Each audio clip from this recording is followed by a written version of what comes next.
Good morning, afternoon, or evening, ladies and gentlemen. If you look closely, you can see my nipples through this shirt. If you would desire some of my man milk, all you need to do is ask. Oh my God. This is Stevie. I'm Justin. This is our good friend Isaiah.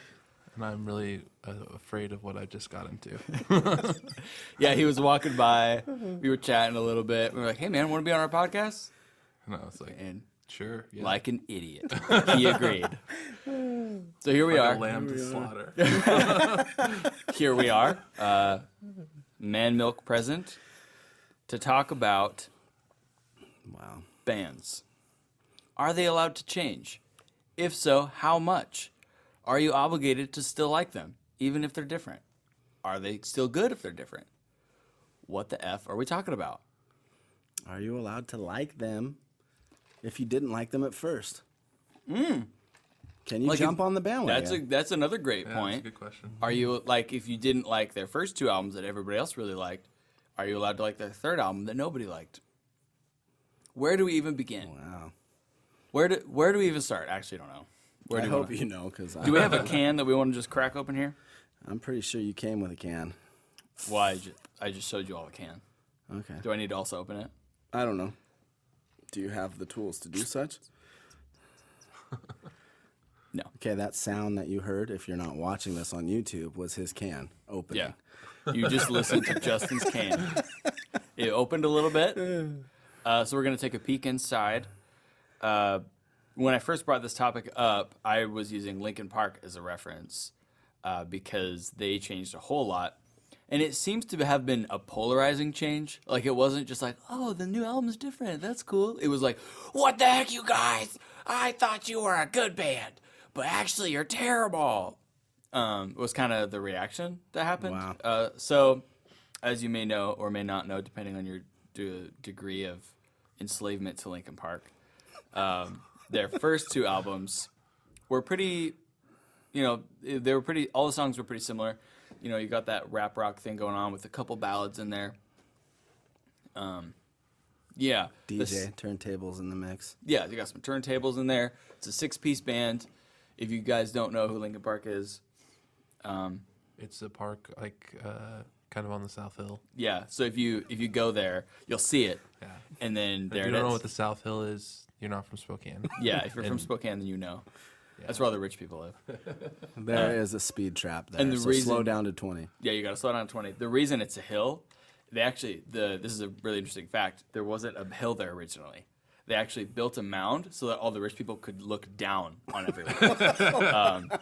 So That's a lie. But yeah, I literally just made that up. That's a lie, because it takes about 20 blocks to get to rich people on the South Hill. That's At true. first, That's it's- true. I think poor people trying to get out of the city. Yeah. But you'll notice though, like as you go, like the grass literally gets greener as you go up South Hill. The grass gets greener, the houses look nicer. You're like, I can literally see crime dissolve as I drive. Right. And the streets disappear, like they're going, Yeah. and then all of a sudden it turns into something else. Yeah. So Yeah. they're trying to confuse people out of there. yeah, Yep, it's exactly. more like you can tell like how much money somebody has by like how much money they just have to like pay someone else to take care of their yard for them. Oh, God. I need to be rich so bad Yeah. for that reason. Yeah. You see some poor guy named Stefano, like I'll with pay him some good. kind of uniform, I'll pay him good. like mowing someone's yard. I'm so horrible at taking care of my grass. I've heard- Anyways, I derailed us. Linkin Park. yeah. Was that you? Yeah, that was me. If you had listened fit to our right in. podcast, you would know we do that plenty fine on our own. Yeah. No reason not to go for it. The Anyway, only thing that happened this time was we came back to Lincoln Park really quickly. because this guy, he knows what's up. So yeah, Linkin Park is a band that exists, and they did the rap rock thing. I felt like the second album, Meteora, was a better execution of the concept, but pretty similar. And then their third album was like a pop rock thing, and everybody was confused. They conflicted deep inside because all of a sudden it was like, oh no, I'm being betrayed. They used to be cool.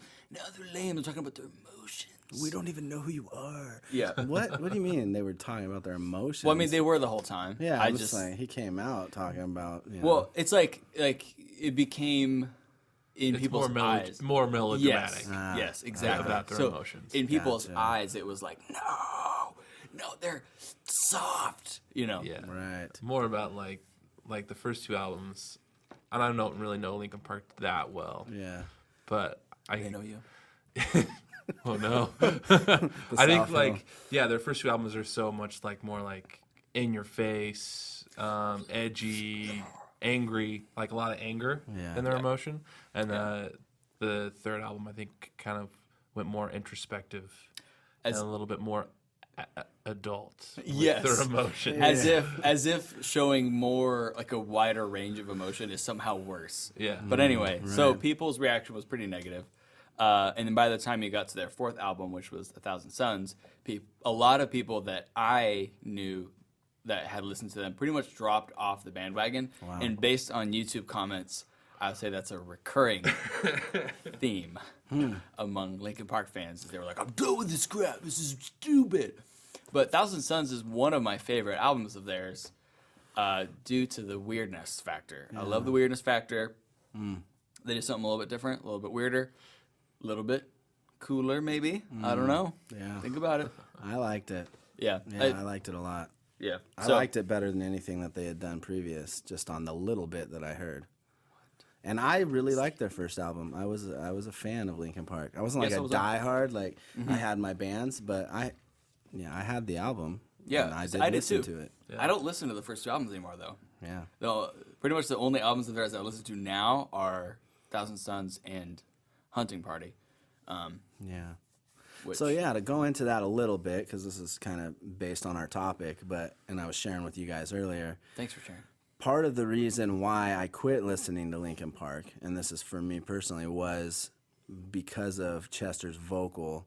He's got a very specific range that he doesn't drop below or raise up. You know, it stays in that same pocket.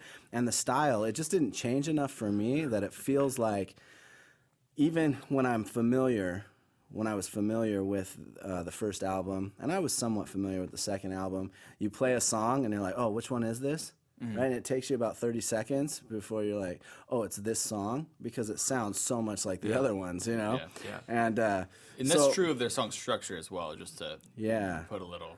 Yeah. And so for me as a fan, you know, I really enjoy people exploring, you know, different sounds and different stuff. But I mean, there are times when a band that I like or an artist that I like is exploring and they go away from what I did like originally. Yeah. And I'm like, oh, I wish they would not have done that. But for the sake of them staying in the pocket and staying the same, I'd probably err on that side. Yeah. You know, than staying the same. Word up. So that's a little bit of my 2 cents up till this point. Isaiah, thoughts, criticisms, rebuttals? Yeah, I mean, I don't really know that much about like Linkin Park's catalog enough to, I think, make an educated opinion on their sound. But I would agree with Stevie on saying, like, I don't so much mind that when people try new things. Yeah. I do mind when they try something new and it didn't work, and then they try it again. You know, where like you're like, okay, that's fine, that was okay. And so like I was sharing with you guys earlier about the Killers. I feel like their first album was really, really good, Hot Fuss, and then the second one, Sam's Town, had some really good tracks, and then some stuff that I wasn't really crazy about, and it felt like they took what I wasn't really crazy about, and then they were like, this is our new sound, and then they ran with that the next album. Yeah. And yeah, I think what sucks about that is it seems like there's a lack of self-awareness. Yeah. Like, why are you trying to abuse my microphone? There's a lack of self-awareness. Like, it's like they don't listen to their own music. Do you know what I mean? Like, that's kind of the vibe I get when people do that. Right. It's just like, did you listen to your own album? Yeah. Did you really absorb? Because I think as humans, we have a natural inclination to tune out when things are not interesting to us. Yeah. And so if you're a diehard fan of a band and you want to like a new album and you go into it with just open arms, like some people are cynical and they're like, okay, impressed me, you know. But if you go into it with open arms and you're like, I'm ready to love this, whatever it is, like I have no prior convictions on what this is supposed to be, Expectations, no are out the expectations. window. Yep, just I'm ready to be entertained.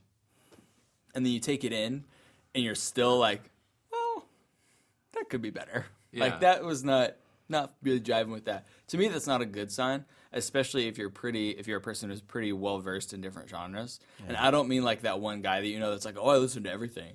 And then you're like, oh, Swedish death metal? And they're like, well, actually not that. And then you just kind of name different genres and they're like, well, you know, not that. And so, well, I basically listen to everything but country and rap. But then they don't listen to anything. Or Swedish death metal, or rock. Exactly. You just kind of tick stuff off the list. So not that guy, but if you're generally versed in different genres and you like exploring and stuff, and then you listen to an artist's new project, and you're still kind of, well, that's all right, because there's certain fundamentals I think of music in general, that music has to flow, it has to go somewhere, it has to do something, and so regardless of genre, that's true. And honesty, I feel like we talked about that before. Vulnerability and honesty in the way the music comes across, you know, vocally, lyrically, instrumentally. I know that's big for me. I want to feel like you mean it. You know? Yeah. So I was, I think a lot of it comes down to identity. Yeah. You know, I mean, we go through identity issues like, as people, you know, and like, so you'll see a friend, you know, and he's like, oh yeah, I like that haircut, and they got this new look, and then, you know, 2 years down the road, you're like, what are you doing now? You look completely different, you know, and it's like, I'm trying to figure this out, who I am and how I want to express myself. And I think a lot of that, you know, transfers as musicians or artists is their sound changing and trying to find out, like, who are we and what do we, you know, want to be, or the other piece is, we want to be successful, so we'll change our sound to whoever will listen, which is unfortunate. Yeah. Or work with whatever producer's going to sell us the most albums, you know? Right. That's you said something that I can't remember exact phrasing, but it was basically like the band writing the music for us to like it. And I was like, just thought, like, does the band care? Like, That's should they question. actually care? Like if you're writing music and you love it, and I mean, from like a corporate standpoint, you can write music and it can be like the whole point is just to sell tracks and to sell tickets to shows or whatever. But as an artist, should that be like the end game goal? Like, this is a great question. Like Linkin Park, should they care, like, with their album, like, that was probably more tonally mature. Yeah. That probably ticked off their more emotionally stunted, yeah. Shots were just fired by me. Middle school fans. middle, because honestly, like, the only time I listened to Linkin Park was when I was in middle school. And it fits with that, like, I'm mad at the world because I don't understand what's going on. You wear a hood. What's happening with my body? You know, that kind of stuff. And so, like, does it actually even make sense for Linkin Park to, like, keep writing music for that crowd? Yeah.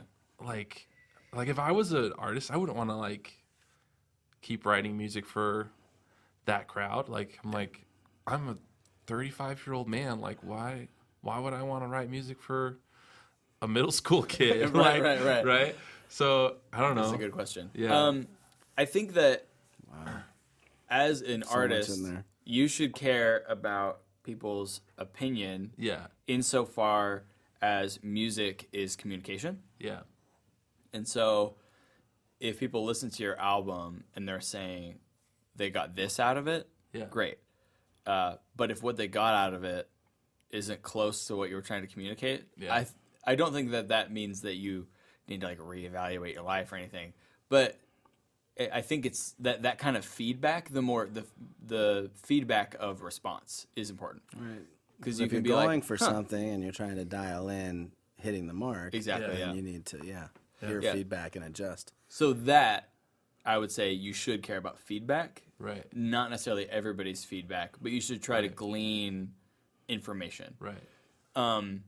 But you can't please everybody. Right. And so that element, I think you need to be careful about, because if you try to please everybody, you end up with, or at least as many people as possible, you end up with, I'm going to say it. I'm going to say the dreaded word, pop.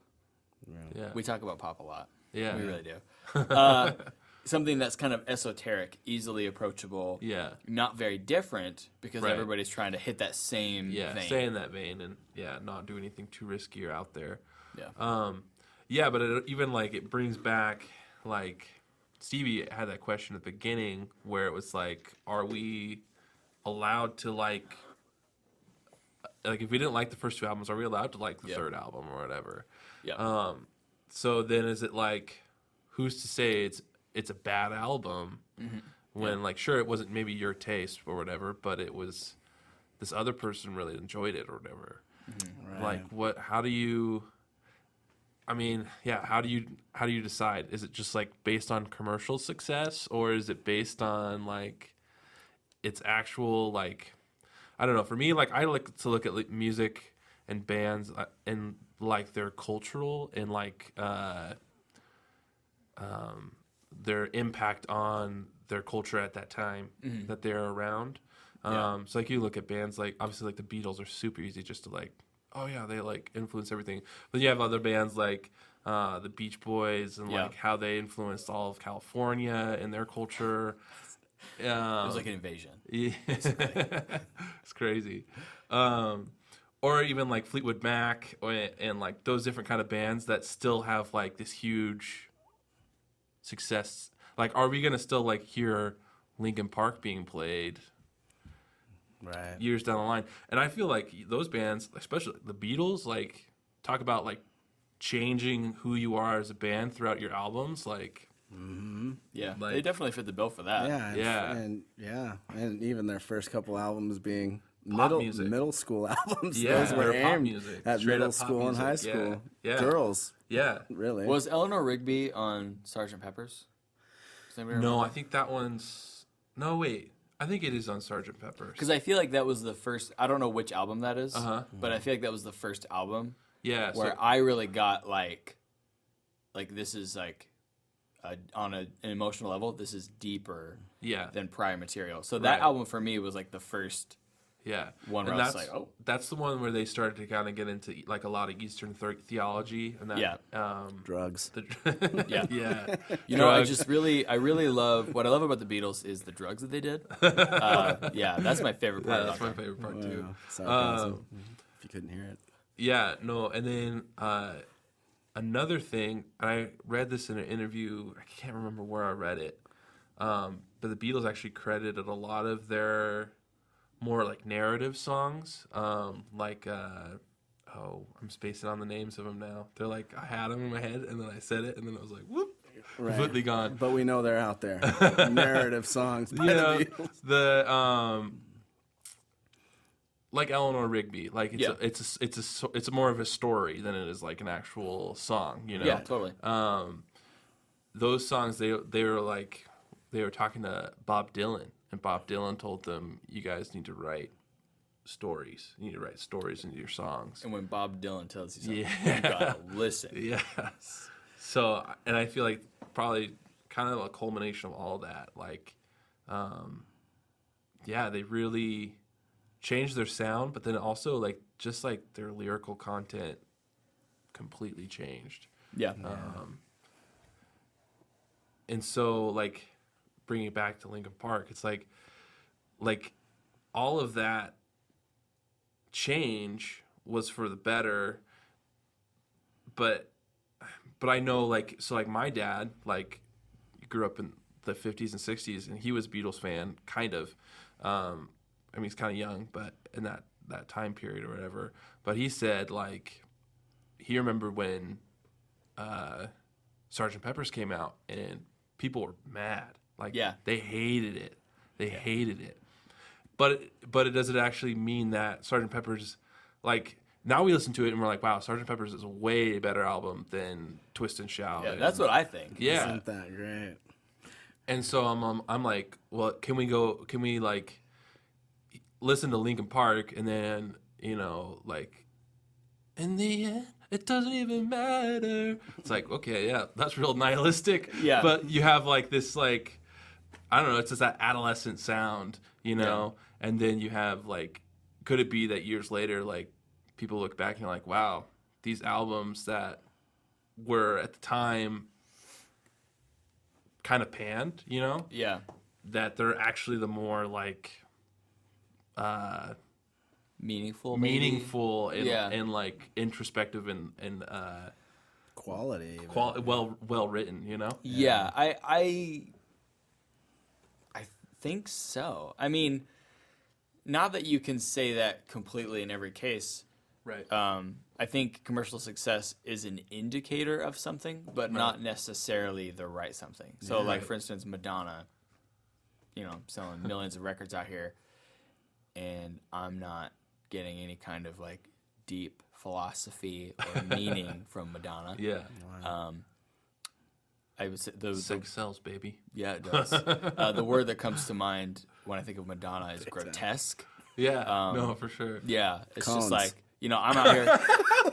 I'm out here talking about my man milk, and Madonna's coming along. Right. Which is also what came to my mind when you talked about man milk. Yeah, Was Madonna? Cones. Oh. yeah, yeah. You It just seems like a better like feeding Mechanism? strategy, maybe. Oh. To just, Like a funnel? yeah, exactly. There's no contact that way, so Yeah. that would be nice. Wow. Okay. If you want some nourishment. I hope you bring us back to earth. Oh gosh, what were we even talking about? You're talking about We're really good. You were talking commercial about Madonna. success Yes, sorry. being an indication Yeah. of quality. I am really bad at that, getting back to where I need to be. But yeah, Madonna does well commercially, but I wouldn't say that's an indicator of value, of longevity. Right. So I do think it is something to consider. Wow. yeah. But Linkin Park's I don't know this off the top of my head, but I would imagine that some of my favorite albums of theirs are not their best selling, which is what I said earlier. Thousand Suns and Hunting Party. I bet you they're probably on the lower end of sales as opposed to the higher end. Yeah. But I think those are their best. They're most musically complex. And they had a couple of more poppy albums in between. You were saying, right? Yeah, Minutes to Midnight and One More Light, I would say, are their most mainstream. So, what the fans that were upset when they took a different direction, when they came out with the more poppy stuff, were they happy again, or were they mad again? I wasn't really on that bandwagon for the new album. Right. I think I've only listened to it once because, the whole Chester committing suicide thing kind of ended it with a sour note for me. So I was like, I don't even want to go there. I didn't want to be one of those mourning tween girls that listens to the album on repeat and it's like, Chester, why? Right. So I kind of avoided the album, I think, because of that. You don't want anybody to catch you doing that. Yeah, because I'm doing that. You just can't catch me doing it. Self-preservation. Yeah. So I would be happy to It's that return. middle school mindset of I can't let them know that I wear dinosaur pajamas. Yeah, exactly. Yeah. Which I do. Right. Well, because when who you get doesn't? older and more mature, you want people to know, or you just don't care if they do. Or I'll not. leave the house with my dinosaur pajamas now. Yeah. But in middle school, I was in Right. denial. Yeah. But yeah, so I'd be happy to return to that album. But I would say that I'm least familiar with that one. Yeah. Well, I think just going into this, I think it's kind of true about a lot of things that are great. I think that somebody who comes into mind is like Muhammad Ali, and I know I always reference fighting stuff, but I think people knew that he was great in the middle of him being a heavyweight champ. They knew that he was great and what was happening was special, but I don't think people knew how special it was for a while. After time going on, and then looking back and watching him do some of the things he did and being like, oh my gosh, that guy was on another level when he was in his prime. books that are written that you hear, decades later getting hugely popular when they first come out and people are like, what is this? Which is crazy to think, because how much energy goes into, like, for an artist, I need the immediate response of the fans toward what I'm doing. Yeah. How much fuel is that feeding the people that are coming out with music, especially in, mainstream avenues? And when you look at it like this, it's like, it's really not a strong indication at all of what you're doing being great or not great. I mean, maybe how much money you're going to make off of it. But yeah, so it's interesting. No, I think the American dream kind of fuels kind of that whole money equals greatness. Money equals success. Success, and I'm doing something right. Yeah. Yeah, but I mean, there's a lot of ways to make money that are not very great, Yeah, that's right. But yeah. So I'm reading that Hybrid Theory, That's it. Yeah. which is the first one, First album, is one of the best-selling albums ever in the U.S. Really? wow, I did not know that. It's 11 million albums they sold. Worldwide, they sold 30 million. Crazy. So that's pretty obscene. That is. Pretty I had obscene no amount idea. of albums. I knew it was big. It was a big album when I was a teenager. I'm trying to find some more concrete numbers for their other albums. I'm not finding any as of right now. Hybrid Theory came out in 2000. Crazy. I am so old. Yeah, 17. I was 17. Oh gosh. Yeah. I was 6 years old. Oh my gosh. Wow. Yeah. Rock was crazy too. Like, the mainstream rock, was pretty diverse at that time. I know that, like, Incubus was coming out. There was Head PE. I guess that wasn't super mainstream. Linkin Park, Mudvayne, Tool. Tool was big. Rob Zombie, Marilyn Manson. And if you think about just all those different bands from those genres, they're very different sounding bands. Static X. Anyway. Yeah, I remember. It was a weird time, man. It was a weird time. Very personally. So weird. There we go. I got some concrete numbers for you. give me some data. So Get ready.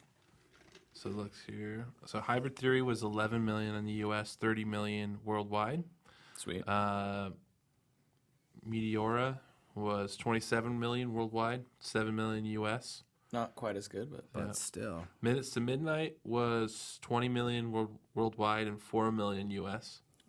I would have guessed that one did the best, but 1,000 Suns was a million U.S. They don't even have a worldwide number on that one.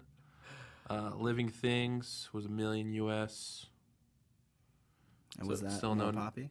I would say it's a little more poppy than Thousand Suns. It's not a concept album per se, but it definitely had a lot of that vibe. It had the feel that it was like a B-side album of stuff that didn't make it onto Thousand Suns. See, it's just an interesting journey. Hunting Party has a million U.S. So they did pretty, like, it dropped off Yeah. after Hybrid Theory pretty significantly. Well, the next two were, staying there. Close. 30 million, 27 million. That's 3 million, right, difference? That's still really good. Yeah, absolutely. And the Minutes to Midnight was 20 million. Yeah, so that takes a dip.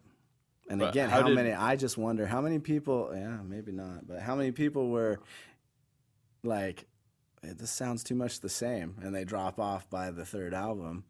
But Or- they could have just hold on a little bit longer, and they would have gotten some different I stuff. don't know. Or the teenagers grew up and they're like, I'm over this. I'm Right. done whining about my life. But you said that in a whiny voice, so I don't know what to believe. Wow. Does it say One More Light? How that one did? Oh, yeah. Because I'm curious, because Chester I think, very sadly passed away yeah. after that. I was gonna say something a lot less sensitive, but I'm not that horrible of a person. So 500,000 US. dang. Yeah. So Well, and also you have to look at like streaming. Too comes into play.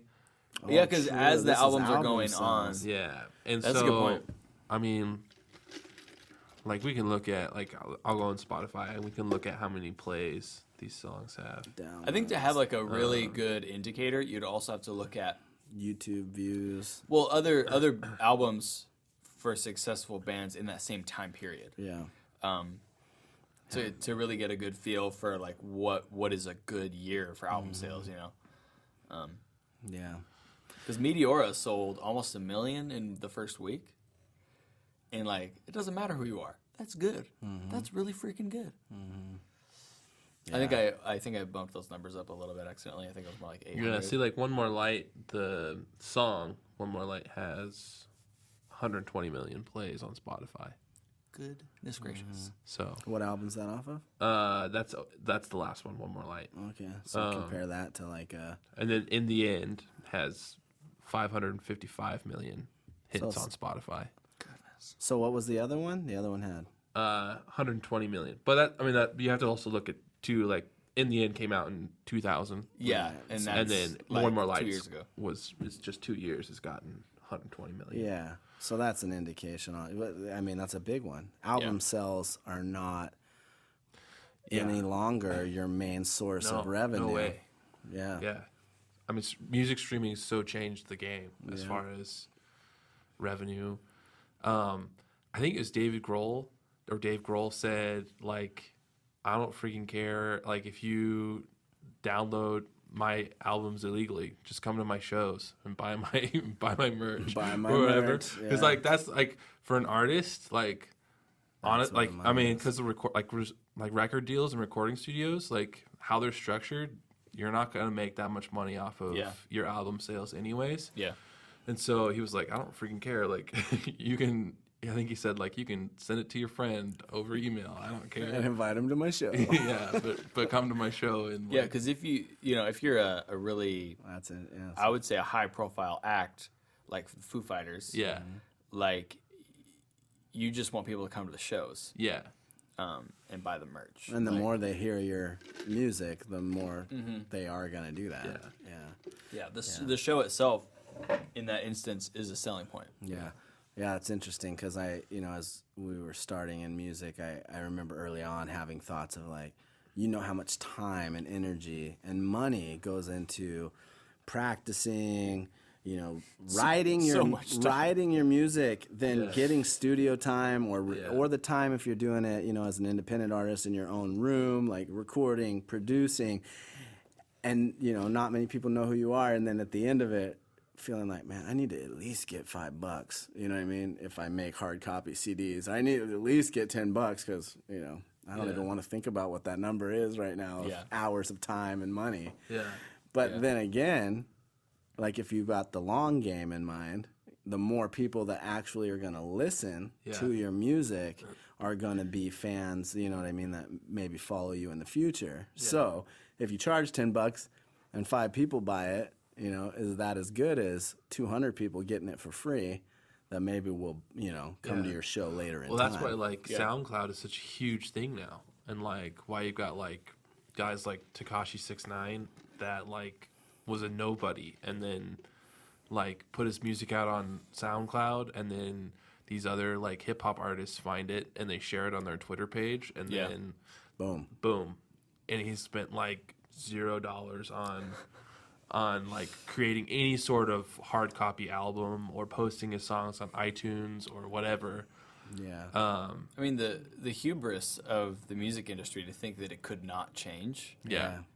and still be successful is mind-boggling. Right. Every other industry adapted to the internet, except the music industry, it seems like. Because what company created the first mega successful song distribution online? It was Apple. Apple did it first. What was with like, iTunes. I thought it was Napster. Was Napster before iTunes? I thought it was around the same so. time. I guess I could be wrong. I'm not sure. I don't know much. Stinking MP3 format killed us all. I just get a Stinging picture of compression. Steve Jobs. 1,000 songs in the palm of your hand. Like, what just happened? What a time! What a time to be alive. Yeah. Yeah. I mean, either. Yeah. It's just. It's so dumb to me that there's. It's like. Yeah, it's interesting too because with that point you just made. Oh, you're going somewhere? No, I was about to start a rant, so you need to head me off. I'm gonna have another rant. So no, but based on what you said about this hip hop artist, you Yeah. know, see, it's unfortunate too because it's a lot easier for a hip hop artist Right. to do that.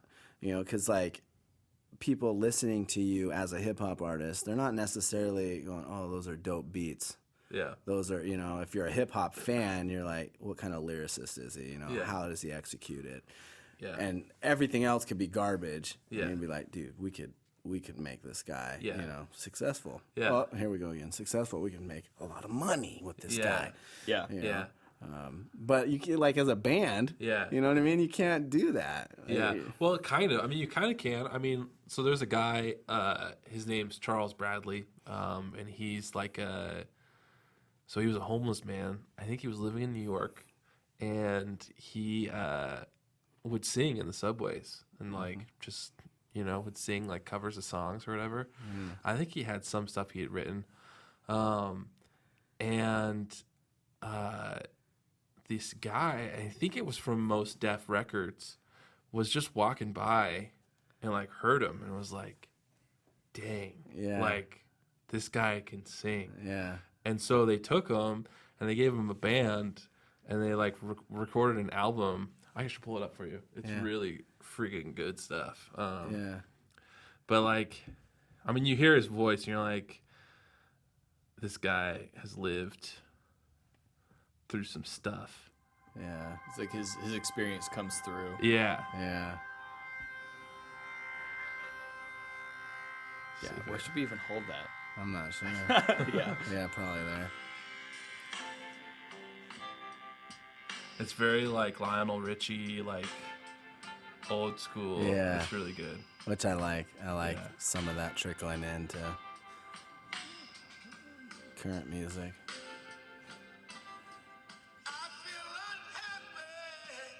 Yeah. But you can imagine just be like, you're in the like in the subway, Oh yeah. and you just hear this voice, and you're like, You like take your sunglasses off. yeah, You're like, oh my god, I'll catch the next one. yeah. This is crazy. Yeah. That's awesome, dude. Okay, so he proved me wrong. It can't happen. But how many guys in the subway, got that lucky? Right. Because you have to cross paths with a guy that has those connections and that has that. Yeah. And that living in New York Yeah. City helps. And that's Yeah. the thing, like that's where SoundCloud, it's like it creates that like exposure and those connections Yeah. because It's a subway. yeah, it is like the subway True. station of the internet. Yeah. They have like all these street performers basically trying to get people's attention. Yeah. And that's honestly why I think like some of the SoundCloud stuff, it's like some of the more, especially the hip hop on the sound, like coming out of that kind of SoundCloud rapper vein, is that like really in your face, aggressive, and it's really like, it's not, I don't know, because like 90s rap is so violent, and so like when they're talking about murdering people, you're like, yeah, no, they straight up, he actually murdered somebody. Right. And he said his name on the song, and yeah. it's a top 10 hit. Yeah, yeah.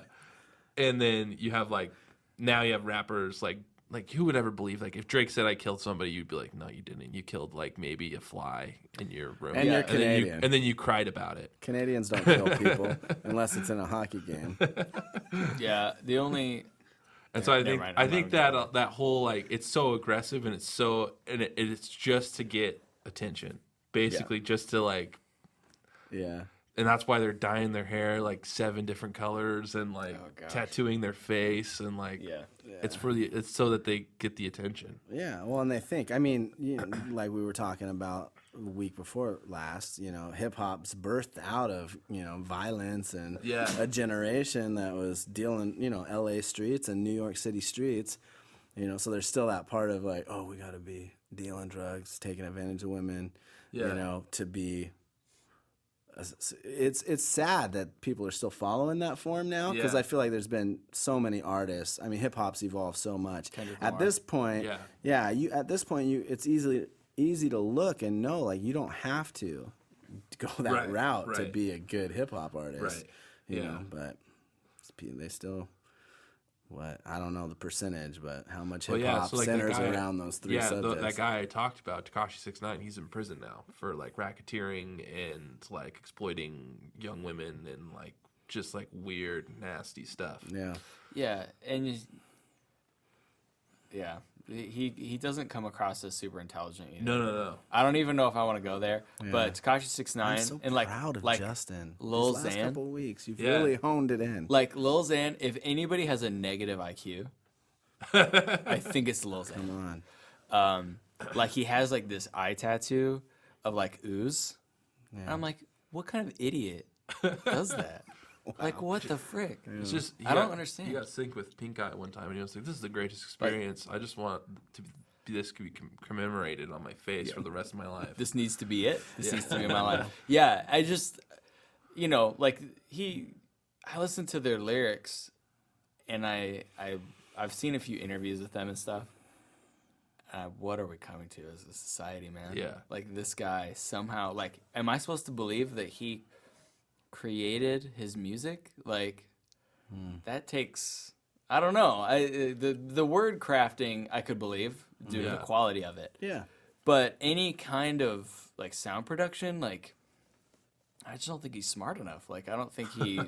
I'm gonna be straight up. Like, he talks super slowly. Like it's like he doesn't know how to process words. So he's like, Which is bad if you're an aspiring hip hop artist. I know, but it's like kind of like the cadence of his speech. Yeah. And I feel like I'm probably like a 70-year-old man inside my heart, Yeah. Because I'm just like, get off my lawn. Yeah. You young kids. No, and I wouldn't say like that I appreciate their music at all. But it's just crazy to me that we live in a day and an age that like you could be absolutely no one, and then all of a sudden, like Kanye hears your song and then tweets it out, and then all of a sudden you're famous overnight. Yeah. That's insane to me. Like Yeah, absolutely. like. Yeah, they say it like one guest appearance on Oprah will turn your book into a #1 seller. Yeah. And just by, I mean, that's kind of a different avenue, but same. It's exposure. Exposure, yeah. Yeah. And the power, to be somebody who has that platform. Right. But even like with TV, like it was like you had to be watching Oprah, sitting on your couch on TV at that time 4 to see that p.m. episode. Whereas now it's like that tweet exists and is still being circulated Yeah. to this day. It's just, it could be just a sentence with a link. Yeah. And now that like it has so much broader of a reach than just like television. Yeah. Because television was so dependent on butts and couches, Right. and eyes on screens. Whereas now everyone has a smartphone. So I don't have a Twitter, but like I think a huge portion of the universe has a Twitter account. yeah. The universe probably has a Twitter account. Yeah. There's probably somebody that's tweeting out that they're the universe, and it's probably a great Twitter. I probably would recommend it. I don't know. Yeah, he probably just posts like different nature documentaries. Yeah. It's like this is accurate. And if, Like there's a Twitter for God. He posts all about being God. does he really? Yeah. Wow. Do you follow Yeah, him? it's pretty. It's I guess pretty I don't lame. have a Twitter. It's pretty lame account. I'm gonna say right now. But one last thing about Lil Xan, he does a song. I think it's called "Betrayed," and it's about how Xanax will ruin your life. And I'm like, how long did it take you to figure that out? You know what I'm saying? Like, And you who still knew? have Xan. You still have half of them. That's where the betrayal comes. Right. It's like I named myself after you. Now you're ruining my life. Yeah, who knew that drug addiction true with ruins Eminem lives? as Who well. could have told him this? It pisses me off. Yeah. It's like we have to relearn stuff that's obvious. Yeah. Like fire Well. burns. What up, fam? Yeah, I know, and it's interesting because like we were talking about before, and I don't know what the percentage is now, but most people that represent the demographic of music listeners and people that go to shows are, I think it's like 12 to late 20s, and so, and that's always kind of recirculating, and we're figuring it out, right? Yeah. At 12 years old, like, nobody can tell me what. Like, no, it's different for me. Yeah. Like, trust me, don't go down that road. No, you don't know nothing. Like, you don't know me. You don't know my life. You don't know what I've been through. Yeah. Right. And then you kind of hit your early 20s, and you're like, well, maybe they kind of know what they're talking about after you're late on a couple bills, or you know what I mean? Yeah. Stuff happens, and so a part of it's the people. Yeah, that's what's always interesting to me. I don't know if it's different for other, like, my parents were never like super into like music and stuff, and even like stuff from their like generation, and so it's interesting to me, like, you have guys like Paul Simon that are still like writing music and still making music, and I don't know if you've listened to Paul Simon's new album, but it's actually really stinking good. I mean, the guy I haven't. cranks out like $1 million lyrics, like he's Like he's $1 million man. Yeah, it's just insane. He is a writer. Yeah, he's just a writer. And I just think it's interesting, like, but like, how many people? So like, Kenzie, my wife, my father-in-law, Robert, is a huge Paul Simon fan, but I don't know if he's listened to the new Paul Simon album. Right. Like, what is it like? Like getting old, I feel like people don't really like. Keep listening to music. Right. And if they do, they listen to stuff that was from their generation. And I can kind of get that, like, because obviously there's just memories that it brings up and invokes or whatever. Yeah. But, like, even, like, using, like, examples of, like, so Paul McCartney, he's still writing music, still writing really good music. And if you're, like, a Beatles fan and you listen to all their stuff, but now you don't listen to Paul McCartney stuff, like, why is that? Like, what is the part of growing old that you stop listening to music? That's a great question. I feel like that could be its own podcast, but here we are. We're going to talk about it. We can write it down, too. We can maybe chat on it for a little bit. But I don't know. I just had that thought of, like, just kind of thinking, like, all the old people that I know, older Like my people. mom, my dad. They're so old. I mean, they're in their 60s, so. Shots fired. But like, just like, why? Where's the disconnect? Is it like a disconnect from like your life just gets too busy, or is it like? Stevie's like, yes. I know that's part of it for me. Yeah. Like, and I've noticed that, like, and I'm more intently listening now the last few years than I have, but Yeah, because I think like people in the music industry that are probably older, they still kind of keep their, because they have to, because it's their job. It's what they do for a living. And that's why you have like Paul Simon playing songs with bands. You guys know who Lake Street Dive is? No. They're just like kind of more like whatever. Yeah, I'm Anyways, not cool enough to know. but like just playing songs with like more modern bands and stuff, and like Lake Street Dive has a very like old school kind of doo-wop feel or whatever. Yeah. But it reminds me, like, at certain points in Miles Davis' career, like, he has hip-hop artists featured on some of his stuff. Right. Yeah, and so, like, those people, they're still keeping their finger kind of on the pulse of the music industry, but I feel like as far as, like I can't think of, in my mind, people that are older than, like, 50 plus or whatever that are really, like, I would say are, like, music junkies. Yeah. You know? That I don't you go to shows and like you never see old people there unless it's like the band member's family. I really want to get into this, but I almost feel like we should just have him back and then do another part. All right, that's fair. Because that's I mean, how late do we want to go? Because I think we've already did an hour. What time is it? It's 12. Yeah. We got to wrap it up, but that would be great to go into. Because, I mean, like, one thing on my heart, and I'm not going to go into it too big, but one of the reasons why I listen to what's current is, one, it's my job, but I feel like that's kind of second. For me, I want to know where the generation coming up is at. Yeah. And so I listen to stuff I don't even necessarily like because I want to know where they're at. Yeah. And it helps me understand them, and I think as older generations, or no matter what generation you are, not especially with anything, music is a very imparting type of a thing too. You know what I mean? You got bands, you're growing old, you pass down, From the loins. From the loins of your soul. Your loin soul. Okay, we're not Man milk. Yeah. I will bequeath my man milk and pass down to future generations the sustenance therein. Okay, sustenance hopefully you of guys are still Linkin tracking Park. after the man milk.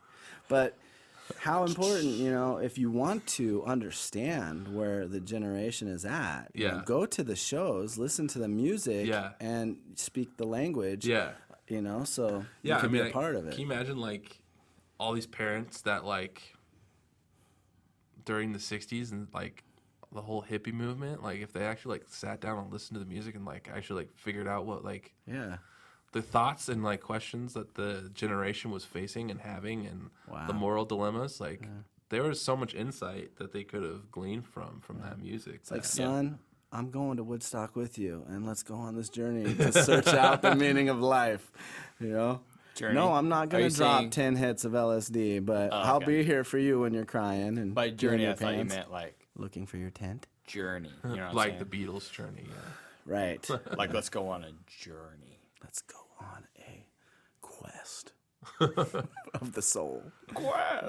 But yeah, I think that's a huge part of it for me. Yeah. No, I'd love to come back and talk about it some more. I think we should summarize what we feel about our whole discussion of bands trying new things. Right. Yeah. I, for one, love it when bands go out of their comfort zone Yeah. and they try something. Yeah. However, when you listen to music, at the end of the day, it's a product.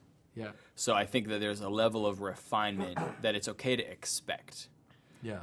from such a product. Yeah. So experimenting in musical styles outside of their norm, absolutely wonderful thing to do.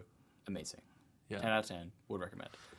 But I think that you need to be self-aware enough to know, okay, this is going to work or it's not going to work. If it doesn't work, it doesn't mean that you can't do it. It just means it needs refinement and just kill it, And it would be awesome, commitment on a fan base. Kind of like you were saying, like, listen to the album. I'm just gonna, no expectations.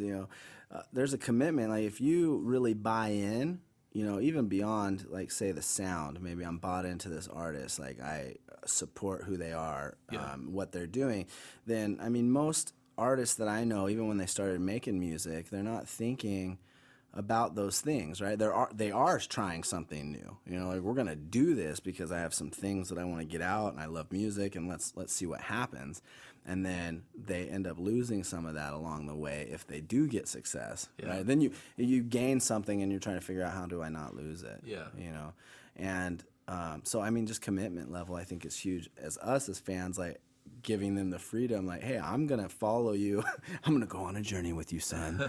And if you need to explore some crazy things that don't sound like your first couple of albums, like, I'll walk with you through that, Yeah, I think for me, like I said earlier, like, I have no problem with a band experimenting, but it's when they run, like, so for example, one of my favorite albums is Landmark by Hippocampus. It's a great name for a band. Yeah, and it's like this really kind of like fun, kind of has like a lot of the guitars are kind of more like surfer rock tone, but then the drums are a little more upbeat than surfer rock. Surfer rock is kind of generally like kind of laid back, Mm-hmm. But then their next album has like a lot more like synth stuff going on, and it's a very different feel. Here, I'll just show you because that'll be just be easier. And so I didn't like hate the new album. Yeah. But what I will be sad is if the next album comes out and that whole like kind of feel from the first album is completely gone. Right. Yeah. You know, and it Right. feels like, You lost who you were. yeah, they like, and they like,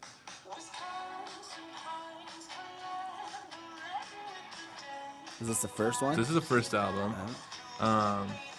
It's like one of my favorite I ones definitely on hear here. what you were saying, like the surfer rock thing you were Yeah. saying. I definitely hear that. So this is the first album. I just love like the electric guitar is so like in the forefront, and it's Yeah, just it's like very clean. very summery, like fun. It's a little folky too. I wouldn't be surprised if that's a Telecaster. Right. That's probably a Strat though. I mean, that's kind of.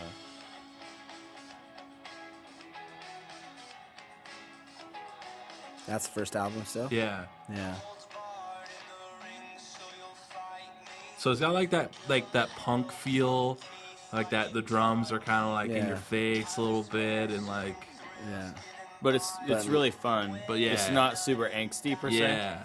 Yeah. And then this is like the new one. So it's not like bad, No, but it's still just really. so different. Yeah, it is really unique. Still, Yeah, I love this song. and it's still got that clean guitar. It's just kind of more background. Yeah. So that, and that Definitely like more electronic. electronic percussion kind of takes the foreground. I don't think it's bad. Even the way they produce the vocal is very much more an electronic perspective Yeah. on vocal Yeah. production. And I don't think it's bad, but it like, and I think it was a cool experiment. But I would be so sad to like if they never put out another album that was like Landmark, where it was Yeah. that like same like summery, fun electric guitar. Right. Yeah, because I don't know, I have great memories with that album of like driving in the car with my wife and just like having a good time, like Yeah. goofing Yeah. around and like dancing to the songs and stuff. And I being definitely- Like what silly. you said, if you try something new, and yeah, it's cool, but it's not gonna work. Like don't lose every element Yeah. of what originally like- made you great. But like even like with Linkin Park, like they went back and revisited different things. Yeah. You know? Yeah. And so I think like it's like a band for like the Killers, who I don't really feel like have gone back and revisited that Hot Fuss sound, you know? Like, so it's kind of interesting. So you have like Linkin Park that's a very like established band that have obviously like gone back and visited these different ideas and creative thought processes in different ways, different avenues. And then you have like a band like the Killers that like are really far in their career and still have yet to go back to kind of that first original sound and see what more can we pull out of this sound or whatever. And then you have a band like Hippocampus that is like a really new band. Like Landmark came out in 2017, and then this last album came out like beginning of this year. And so it's interesting looking at like these different bands and their different scopes of their careers. Yeah. And then being able to be like, man, I wonder what's going to happen. Like, are they going to go, like, would Hippocampus go back to their original sound and see what more ideas and creativity they can flesh out of that idea? Or are they going to completely, like, not go from the second album or the first album and could go with something completely different even Yeah. on top of that? I do agree. I like it when bands kind of return to like a unique space or unique vibe. But I think doing it artificially Yeah. only devalues the original thing. Right. And so Right. that would be my only caveat. Is Yeah. like when you return to it, it needs to feel genuine. And Right. I think that it all comes down to like motivation. Yeah. And motivation translates Right. in the product. So if you're like, oh, we're gonna go back because that's what made us money, it's gonna feel cheap Right. when they do it again. But Right. if you're like, no, let's go back to our roots. We want to reconnect with our beginnings. Yeah. Like travel the old neighborhood and be like, I used to live in that house. And Yeah. tell the stories. Like then it comes across as authentic, and because it is authentic. Yeah, and I think for me, too, like it's hard to like. So like the first people's first albums, I always feel like that's what everybody says is their authentic sound. Right. You know, because that's what they like first heard. Right. You know, and it's easy to look at bands like The Killers and Linkin Park and even like Arcade Fire or whatever, and listen to their first album and be like, this is their true authentic sound. But that's so weird because then it's like I know, like, if I was an artist or whatever, and then like say I always wanted to record with this $3,000 synthesizer, you know, and I love the way it sounds, love the way it is, and I feel like I want to create and mess around with it or whatever, and I put an album using that, and then people are like, oh, this doesn't sound like the, you know, $200 synth software you recorded on earlier, and it's like, no, but like this is what I really wanted it to sound like, and I was trying my best to make it sound like this. So sometimes I'm like, man, people, I mean, like, yeah, money can change the way that they sound, but is it actually like, is it more the way that they actually want it to sound? Right. I think a lot of it has to do with, you know, it's what I fell in love with. Right. You know, I first heard it, it's what I loved, and so then you selfishly are like, that's their genuine sound. Yeah. That's what I fell in love with. I don't know if you guys are familiar with the band The Shins at all. Yeah. They're like, that's one that I feel like people bash on all the time about how, like, Shoots Too Narrow and Inverted World were like these like really indie folk albums, and then the other ones are garbage because they use like synth sounds, and the electric guitar is more prevalent than the acoustic and all this different stuff. And I'm like, but is it just because like that's like what they actually wanted to sound like in the beginning, and they just like couldn't afford an amp or something? couldn't afford to like record the certain way that they wanted to, or I don't know. Yeah. That's interesting. Again, it's like taking a step back and letting things, you know, evolve, or at least getting like a timeline, you know, and being like, you know, I'm going to make a decision after a while on, you know, or just watch it like a yearbook unfolding. Yeah. So before we close up, do you guys have any recommendations, stuff you've been into recently that you want to? If you haven't listened to Hippocampus Landmark, listen to that. It's a great album. I'll do that. It's one of my faves. I think it was my #1 most played album last year. Interesting. I listened to it a lot. Yeah, and then if you haven't listened to the bands that we've been talking about, check them out. They're all great. All the above. The Shins. I mean, I'm guilty of being one of those people that were like, the Shins' first 2 albums are phenomenal and everything else is garbage.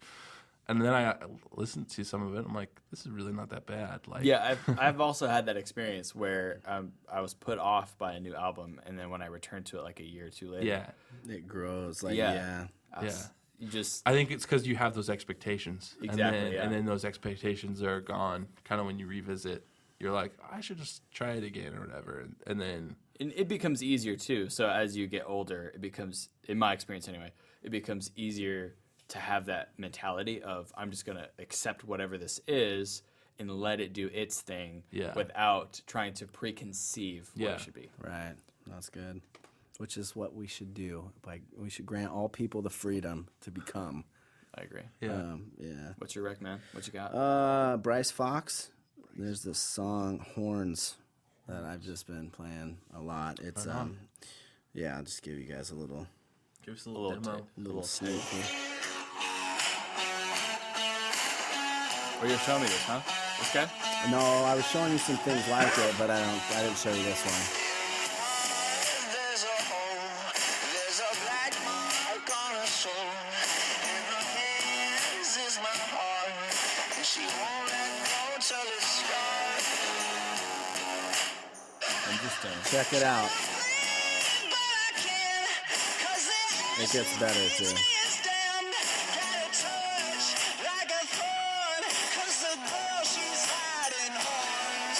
Anyway, check it out. I stopped it right before the chorus. Yeah. Been digging it. Couldn't remember the guy's name. I wanted to drop it last week, but Bryce Fox. Oh yeah, I remember. My rec is "Slow Dancing in the Dark" by Joe G, the YouTube legend, the absolute mad lad. Joe G, Filthy Frank, formerly known as Filthy Frank, Pink Guy. He's done a lot of stuff as Pink Guy. I think I showed you his stuff. I can't That recommend. lo-fi hip hop stuff. Oh yeah. I can't recommend Pink Guy No. to anyone. There's no reason to listen to any Pink Guy, but his Joji stuff, I Yeah, love it's really his Joji good. stuff. Yeah. Pretty much anything is Joji, but particularly "Slow Dancing in the Dark." It's a great song. Awesome. Cool. So Sound Mind, you find us on all the podcast platforms. We're at Skytree Studios. You can find us on Facebook and all the other socials. And so just a quick shout out too of the heart behind the studio is actually to create a platform for people to kind of grow in their sound. Maybe they don't know where to start. Maybe they're halfway through their journey. Who knows? But that's kind of the whole heart behind the studio is for people to have a place where they can grow, capture their sound and get out there. So peace out. Don't do the finger thing, Justin. Oh, I was going to say it. Too late, man. Finger thing. You have to embrace it. I do. Keep it real, folks.